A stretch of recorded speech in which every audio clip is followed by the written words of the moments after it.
Bonjour, bienvenue à toi aujourd'hui. Ça me fait vraiment plaisir, tu sais, de recommencer la semaine avec toi.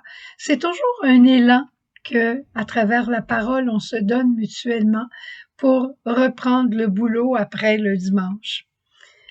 Dans l'Évangile aujourd'hui, il y a une parole qui me ramène à un élément de l'actualité de la semaine passée dont je voulais parler avec toi.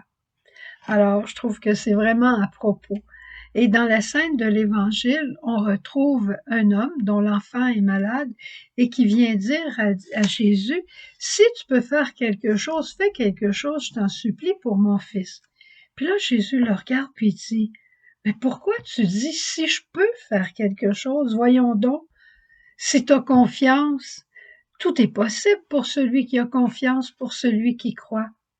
Et l'homme, humblement, reconnaissant la limite de sa propre foi, bien humblement dit à Jésus, je crois, mais viens au secours de ma foi. En voulant dire, je voudrais avoir une confiance de 100%, de 200%, pour être sûr que tu vas faire quelque chose pour mon fils. La foi, un don de Dieu qui grandit au fur et à mesure, je dirais des événements qui viennent nous éperonner et faire réveiller, et comme l'homme, réaliser qu'on n'en a peut-être pas tant que ça qu'on pense avoir. La semaine dernière, dans le journal, à la télévision, on parlait de l'aide médicale à mourir. Bon, je ne veux pas faire un procès de l'aide médicale à mourir. Je veux simplement dire que on mentionnait qu'il y a 7% des morts au Québec.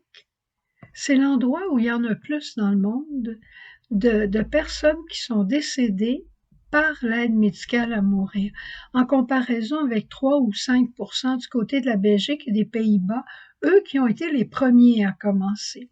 Et on dit que cette année, il y aura peut-être 5000 personnes qui vont demander l'aide médicale à mourir et ça va aller en augmentant, on est sûr de ça. Ça m'a questionné beaucoup. Je juge pas ceux qui le demandent, ils en peuvent plus, c'est ça. Mais donnons sens à notre souffrance avant qu'elle arrive à ce point-là.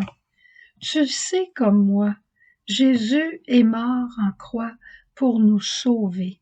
Tu sais comme moi. Mais quand ça vient nous toucher dans notre chair et que Jésus continue de vivre en nous sa propre passion, là, on a de la misère à réveiller notre foi. Mais c'est avant qu'il faut la réveiller. Je te le dis, ça m'a tellement secoué que je me disais, j'aimerais ça faire le tour des RPA. Si j'allais dans un RPA, puis je trouvais 20, 25, 30 personnes qui voulaient m'écouter, je pense que j'irais en courant avec d'autres membres de la famille, simplement pour aller dire le sens de la souffrance.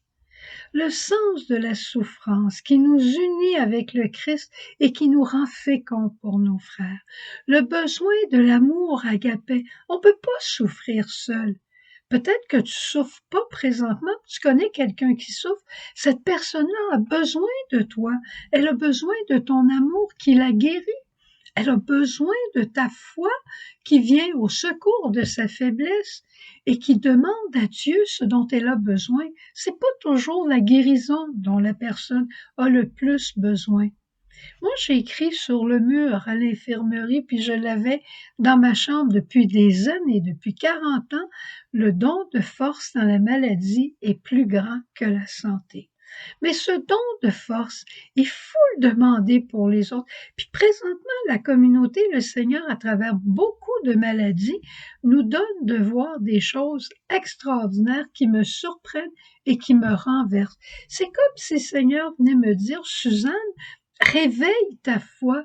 Vous, les enfants de Myriam, réveillez votre foi.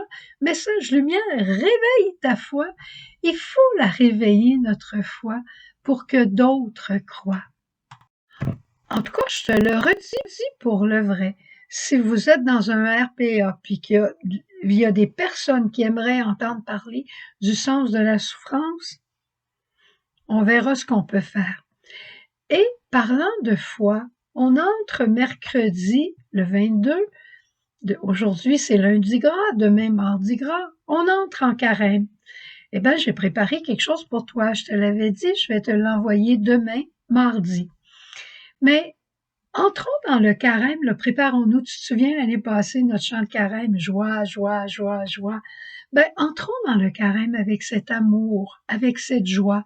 Non pas en disant, oh, le carême. Oui, le carême.